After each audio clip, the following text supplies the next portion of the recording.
Now, the second study, you guys are in luck. This is pretty cool because this is actually a study that I just finished, and is honestly, I think, just so much richer. It's one thing to sort of look at variables and relationships between them and say, okay, here's what we could do to foster ethical behavior. But as you do a study like this one that is qualitative, that is based on interviews, there's so much of a wealth of information about people's experiences, their perspectives, what they've learned through experience. So very exciting stuff. And if the quantitative piece didn't resonate with you, hopefully the qualitative piece here does. So this study originated kind of last summer. I was looking at a lot of the literature on ethical leadership, and I thought, well, this is kind of silly, right? When we're trying to answer this question of how do we, encourage workers in any profession, any occupation, how do we encourage them to do the right thing when they're facing an ethical dilemma, we rely really heavily on ethical leadership. And I think the answer to the question is, well, we need more ethical leaders. We need more people out there demonstrating what it looks like to do the right thing, and sort of serving as a role model, right, for the folks who are navigating, especially if they're navigating a particular ethical dilemma for the first time, right? So we need more ethical leaders. And I don't disagree. I just think that there's an important context that we're missing, right? Which is that, let me just throw this out there.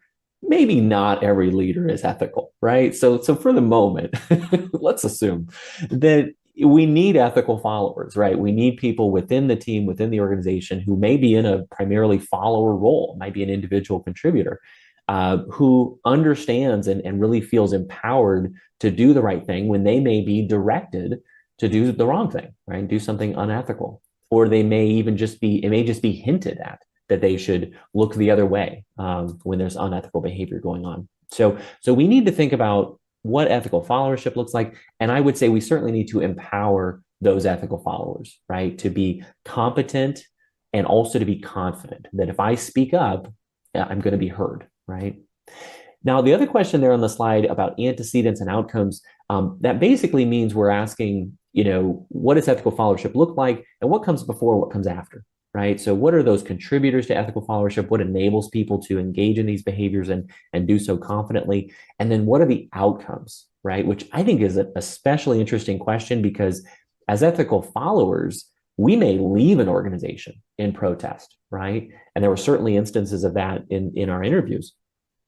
And we may not know what the outcomes are. So there's even this dilemma of like, well, how much do I know of the outcomes of my actions, and how do I reconcile that? So a little bit of background on how the study was conducted. So again, looking at professional engineers, this is a bigger ask. This is not just completing a survey. These are folks who sat for roughly 1 hour interview. Some of them went on a bit longer, where they're talking about ethical dilemmas that they have faced at work and how they navigated those. It is a difficult conversation. So I just want to acknowledge, the participants here. Of course, it's confidential to participate, but I just want to say what a fantastic service, right, to the profession to share those experiences and to delve into some topics that frankly are difficult to talk about. So there were 25 participants. I wanted to mention the age range because this is you try to get as much representation as you can. I was very surprised, though, to find, we had folks in their 20s all the way up to folks in their 80s. So really representing that whole, kind of working adult lifespan, if you will. So that was cool to see. Now, the sample size, so there was 25 in the sample, and that was determined by evaluating what we call theoretical saturation. So you can imagine if you're doing research like this and you're conducting interview after interview, you're learning new things. And as you're going, you're trying to identify themes and, key issues that folks are facing when they're demonstrating ethical followership. And there comes a point where, the stories are new, right? The examples are new, the context is new, but the themes are pretty consistent. So the new, you could say there's a point at which new themes are not coming up, okay? And that's what we call theoretical saturation. All right. In terms of how the, kind of the procedure of all this, data was collected and analyzed using grounded theory. And the idea behind grounded theory is you're kind of building meaning almost from scratch in a sense. You're kind of letting go of past assumptions or preconceived notions and just saying, hey, participant, tell me about your experiences with an ethical dilemma, right? And of course, probing further for more detail and more perspective on what they learned from that experience. And it's just a powerful way to just bring in fresh insight about, what's actually happening in the real world. So participants were asked to share at least one significant event in their professional experience in which they faced an ethical dilemma and had to influence a leader or their peers. And I can say for most participants, there was more than one example, right? And that was very helpful to understand kind of how we demonstrate ethical followership differently depending on the context, depending on the risks involved, right? There's a lot of decision making involved in that. And even when we might use multiple ethical follower behaviors, we'll share some examples with you here shortly, and you'll see that there's some that we might kind of use together. So the coding process basically means that we're taking, in this case, interview transcripts and really going line by line to say, okay, this is what the participant said. This is a shorthand word or phrase that represents what they're describing. And of course, you can imagine it's a long process. It's kind of an evolving process where you use a particular shorthand, word or phrase, and then you think of a different way to represent that as you kind of get additional insights from other participants. So that's what I'm referring to when I talk about the coding process. And the categories themselves are kind of the high level, key themes that come up. So the first one is developing moral and professional identity. So you can imagine participants really described how they came to that and how they, on an ongoing basis, come to that conclusion of, what makes me a moral person, right? What does that look like? What are those values? And then likewise, that professional identity, what makes me a good engineer, right? What is that identity? And where do those identities overlap? So that was a big theme that came up, identifying and making sense of an ethical dilemma. Obviously, you can imagine we don't just become aware of an ethical dilemma and then jump right in to resist or to protest. We really put some thought into it. So we identified some themes related to that.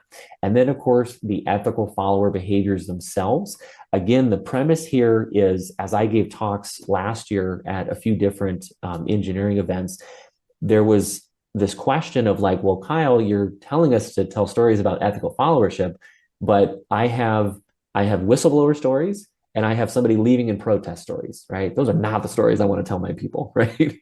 So we want to flesh that out. We want to understand what are some of the, let's say, constructive things that folks can do within their role to resist, right? Or to put us on a better path. And then, of course, outcomes. Again, to the extent that we understand, based on self-report. So this is a participant saying, here's what the outcomes were for me. Here's what the outcomes were as best I can tell, for the organization and so on. So those are kind of the high level categories. I'll share with you the model. And I would say if folks are interested, certainly reach out. If you'd like a copy of the paper, I'm more than happy to share that. Hopefully that will be published here in the next few months. But in the short term, I'm certainly happy to share a draft. And if folks want to maybe snap a photo or a screenshot of this slide, you're certainly welcome to. This gives a snapshot of all of the themes that came up and kind of rose to that level of being common, right? Of things that were brought up in multiple interviews. So that might be a good reference. And certainly there's some good insights here right on the surface as you kind of think through, how we develop moral and professional identities, and then kind of what this sequential process looks like of identifying, making sense of an ethical dilemma, demonstrating ethical followership, and then those outcomes as well. What I'll do for the sake of today is I will just highlight a few things that I think are kind of representative and that may be salient, that may be something we could take away today and say, I can do something differently based on that, right? Or that's something that I want to think on. So I'll start with developing moral and professional identities. You can see here, and I should clarify in the model, this is an ongoing process. I really thought going into this that there would be this like clear, concrete step where like there's this almost decision about this is who I am, right? But it's not. There were plenty of folks that described kind of still navigating that as they were engaging in an ethical follower behavior as they were evaluating the outcomes. This identity development is very much an ongoing iterative process. So just to give that context. So a lot of learning going on, and of course, this concept of holding up a mirror. Now, I'll share some quotations with you from the interview transcript. So in this case, learning from moral and ethical standards. So you can imagine, referencing the NSPE code of ethics or other codes of ethics that may apply, and relating those to case studies. There was a tremendous focus in interviews on, case studies, not just being informative to understand how to apply an ethical standard, but also in terms of identity development. So this quote, I think, represents it well. Hearing that story and putting myself in the shoes of an engineer who was trying to do the right thing, that's what helped me understand this is what it means to be a good engineer, doing the right thing, even when there's pressure to do otherwise, right? So this early case study that a participant became familiar with really helped them identify that sense of who they are. And then this concept of holding up a mirror was so interesting, came up in several interviews, this idea of kind of checking in and self-evaluating whether we are living our moral standards or living up to holding up the ethical standards of our profession. So this quote of, I ask myself, is this something I would want my mother or grandmother to see? If it's something that would upset them or cause them to worry, then it can't be very ethical. Right. And I was so interested. There was a good variety, right? Because I had participants who shared, they identified a family member or a friend or a mentor, somebody for whom they would value that person's judgment on their behavior. But there were also cases where participants described a stranger, saying, okay, if this person read about what I was doing in the newspaper, right? Am I doing the right thing? If that were the consequence, right? If they were to hear about it. So really interesting way of checking in, right? And evaluating.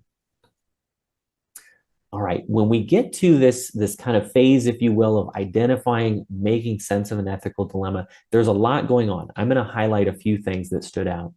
So recognizing the black and white, there were several instances where participants said, you know what, this is a black and white issue. It's a relatively simple ethical dilemma. I'm going to take action on it. I'm not going to overthink it, because if I do, there was this fear, this risk of I'm not going to address it, or I'm not going to address it in a timely way. So in this example, to give some context, I believe there was a fabricator that had changed hands, right? So had a new owner, and that for whatever reason was not something the leader wanted the client to know.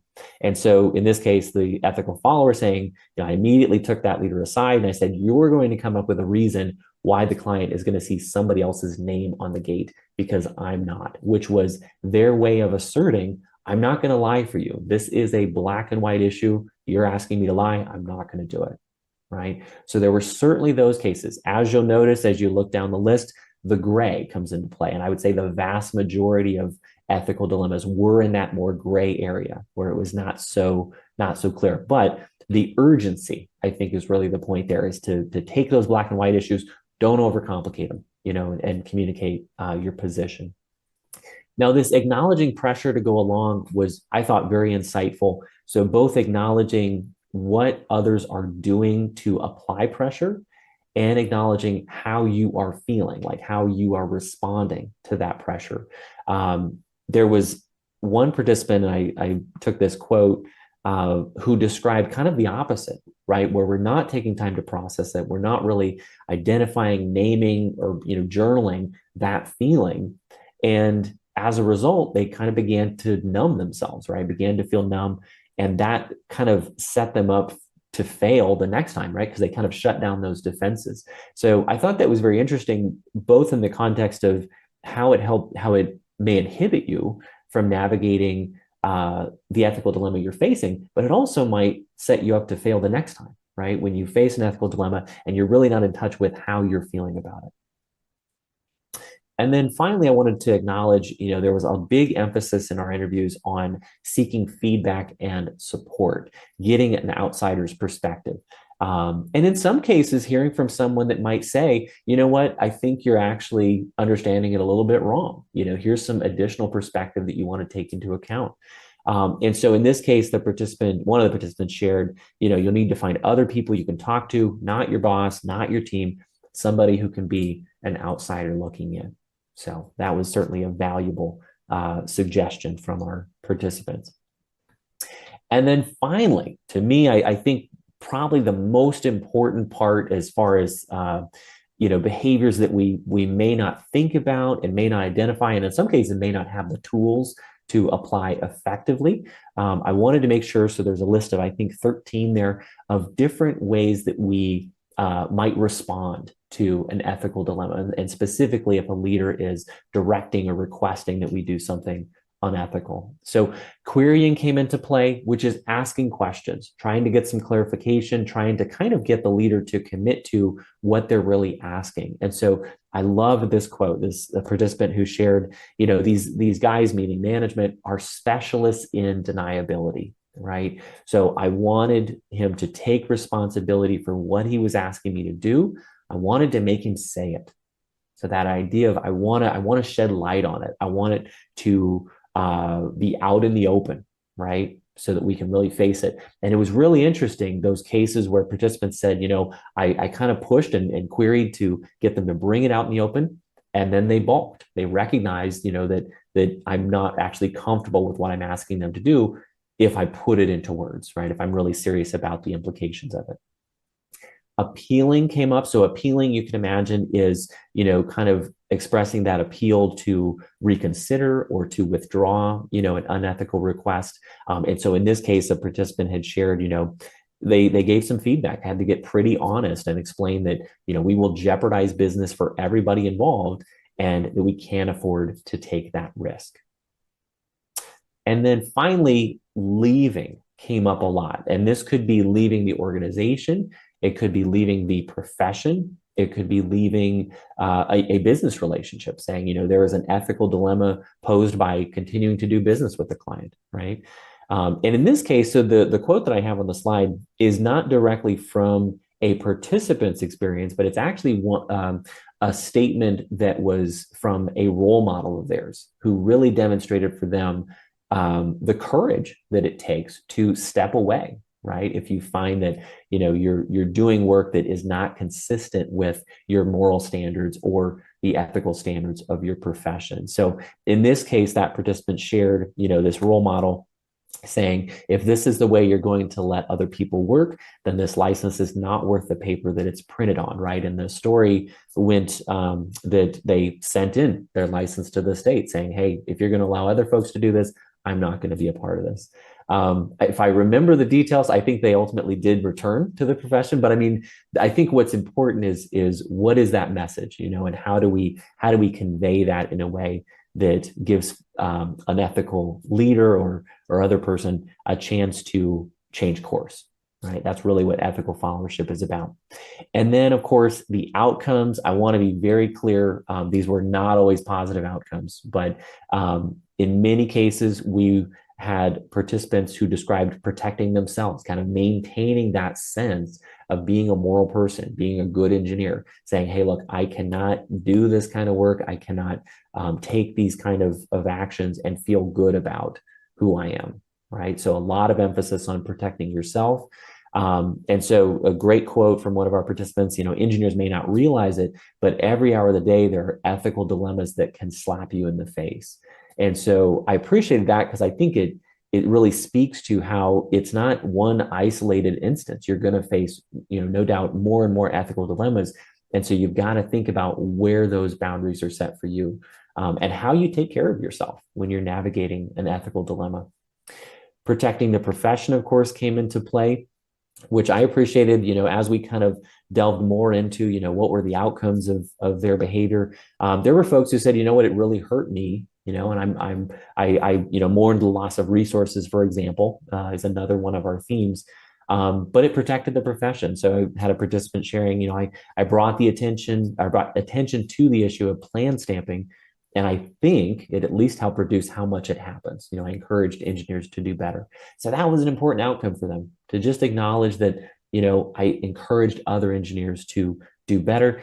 And I'll tell you this, it was really interesting to hear the emphasis on the value of the PE license, right? So these were folks who were describing the implications, not just for of an ethical dilemma, not just for the public or for them personally, but it's going to hurt the profession. It's going to hurt the way we perceive the PE license, right? So definitely that strong sense of professional identification. And then finally, this was honestly just so interesting and so impressive for me as a researcher. I'm hearing these stories about people being really, in my opinion, courageous and being really creative about how to influence a leader, how to influence the situation and to encourage ethical behavior, whatever their motivations, right? They're doing some really creative work that takes risk. And there were still folks who said, as I think back on it, I wish I had acted sooner. I wish I had talked to other people. I wish I had taken other approaches to remedy the situation. So one of the participants really described, I think, a sequence very well, right? That may resonate with us. I thought it was wrong, then I was pretty sure it was wrong, and finally I knew it was wrong. So I think that's pretty powerful when we think about, when do we have those opportunities to intervene earlier, right? Because that was a big focus of those conversations about outcomes, is that regret of, I wish I had, when I thought it was wrong, I wish I had taken some action then. And hopefully, when we talk about the behaviors, if leaving is the only option we think about, or reporting is the only option we think about today, maybe those other ethical follower behaviors can give us additional tools that we could use, so we can intervene a bit earlier. So a lot of ground to cover there. So I appreciate your patience with just kind of hitting the highlights. Let me know if you'd like to explore the paper, or even just to talk through it. I'd certainly welcome that. As far as implications, some of this is for scholars, right? We don't study ethical followership very much. We love to study ethical leadership. And so now there's empirical support. There's a theoretical framework from real life data, real life experiences that says, here's what ethical followership looks like. So it's a great benefit for scholars. We didn't touch on this specifically, but the paper kind of brings up followership beyond the leader-follower relationship. So I had participants who said, hey, there's no repairing this relationship with the leader. Like, that's not my focus. And folks who started saying, what, I started connecting more with people on other teams, or even, someone who ultimately intended to leave the organization, but started working within the profession, working with folks in other industries. And I say folks, other professional engineers, to change policy, right? To make it more difficult for organizations to do the unethical things that this person was concerned about. And I thought, how powerful is that, right? If we really feel like we're at a dead end and we can't influence our leader, let's think about what we can do to follow what we would call the invisible leader, right? That sense of common purpose of improving the profession, for example. And then finally, for us in organizations, as we try to develop our teams and develop the organization, follower development is so key. And there's such room for, there's such an opportunity there. If you have been a part of a leadership development program of any kind, you very likely got to see what behaviors are expected of leaders. And if you were part of any kind of training, you probably there was probably some identification of what competencies are necessary to demonstrate those behaviors. And I would say we need the same thing for follower development. So if you're looking at this list of ethical follower behaviors, presumably there's training. There's really creative ways to incorporate this into training and to say, okay, let's practice and maybe even role play. What would it look like to use querying? What would it look like to use negotiating, right? And that, I think, is far more empowering for somebody who's in a follower role than simply knowing the standard, right? And knowing what in writing we should do. So just an opportunity there to certainly look at how we develop effective and ethical followers. So I'll give you a quick a perspective on kind of what's next for me personally, and then we'll open it up for Q&A. A couple of studies that I have in mind, although I'm very tempted about the licensed versus unlicensed, and I feel a little anxious about wading into that debate, but it would be interesting to study. So I would like to do a case study of an ethical lapse, and no doubt there's no shortage of case studies, but I think one that really looks at what ethical followers did, right, and how they navigated. If they used a particular ethical follower behavior and it didn't work, okay, were they then able to pivot, and what enabled them to be effective ethical followers? So very interested there. And then a little bit more for academia, but I think it benefits organizations as well. We know how to measure ethical leadership. We have countless studies that use a scale to measure ethical leadership. We ought to have the same for ethical followership. So certainly a study to tackle that as well.